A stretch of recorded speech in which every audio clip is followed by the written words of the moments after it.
The history of theater. Greek theater began in the 8th century BCE, and this was the first drama in recorded history. The first known plays were in the 6th century BCE, and they were staged by Thespis. The chorus aspect of the play was very important. There were many roles, and they acted as ideal spectators. Some of the playwrights of this time were Sophocles and Achilles. In Roman theater, it was very similar to Greek theater in terms of the structure and plot, but the chorus was removed. In 240 BCE, that's when the first Roman play was. It was a drama by Livius Andronicus, and he was a Greek man. There was a wide variety of uses for the Colosseum and entertainment purposes, including chariot races, gladiator combats, and stages. And some of the playwrights of this time were Plautus and Menander. In medieval theater, it was after the fall of the Roman Empire. It was between the 5th and 15th century. It was mostly religious, with a high Catholic involvement in every aspect of life during this time. It was written in common language, which was used to enforce the church teachings. It frequently rhymed, and many of the plays were written by clergymen. And the most common plays during this time were liturgical dramas and morality plays. And the growing Protestant Reformation led to the end of this. The Italian and English Renaissance was during the 14th through the 17th century.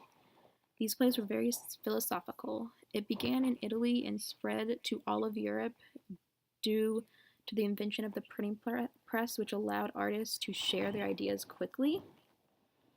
This is when theater had become a business since the English Renaissance.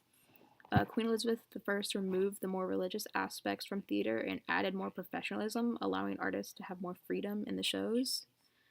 This time period is known for Shakespeare, who wrote Hamlet and Macbeth and Romeo and Juliet, and many other works. French neoclassicism continued during the Renaissance, and it began in Italy, and it spread through Western Europe. It was used during the 17th century for the French government to control their society and the culture of the people there. It was based on decorum, and there was a 5-act form, and there was only tragedy and comedy allowed. There was a strict code of morality during this time, where good people were rewarded and evil were punished. The characters were shown that they needed to behave, and those who didn't behave were punished, which was to help mold society. And some of the playwrights during this time were Moliere and William Congreve. English Restoration drama was during the mid-17th century, which was right after Shakespeare's time. It was caused by the restoration of King Charles to the throne after 20 years of Puritan control. And during this time, women were finally allowed to act on stage, and this allowed them to show the mistreatment of women on the stage as well. And common playwrights during this time were Michael Barron and Thomas Betterton.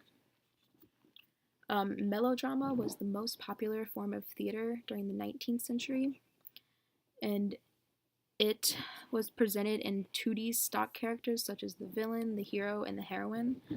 And poetic justice was a large aspect, just like in French neoclassicism, which is the good being rewarded and the evil being punished. And this was used as an escape from the social mistreatment that was actually going on during this time because of the Industrial Revolution. The audience wanted to see the poetic justice that they believed that they should have been receiving. And music was highly involved in these shows, and one of the playwrights during this time was Dion Boucicault. Realism began in the late 19th century, and it was a reaction to the unrealistic aspects of melodramas, which were very fantastical, and it showed the true side of what was really going on in their life during this time period. The social movements and ideas affected the plays a lot, such as Darwin and Freud, and there was a linear cause-to-effect plot which communicated the serious themes of these shows, and there was few clear heroes and villains, and there was not often happy endings in these shows.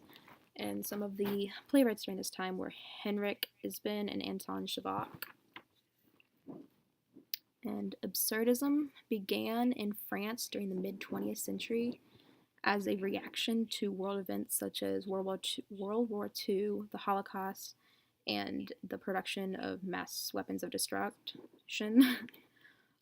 This caused artists to question the rationality of the world where they were living, and they concluded that there was no way out of this chaos of where they lived. These shows showed the world as meaningless, hostile, and illogical.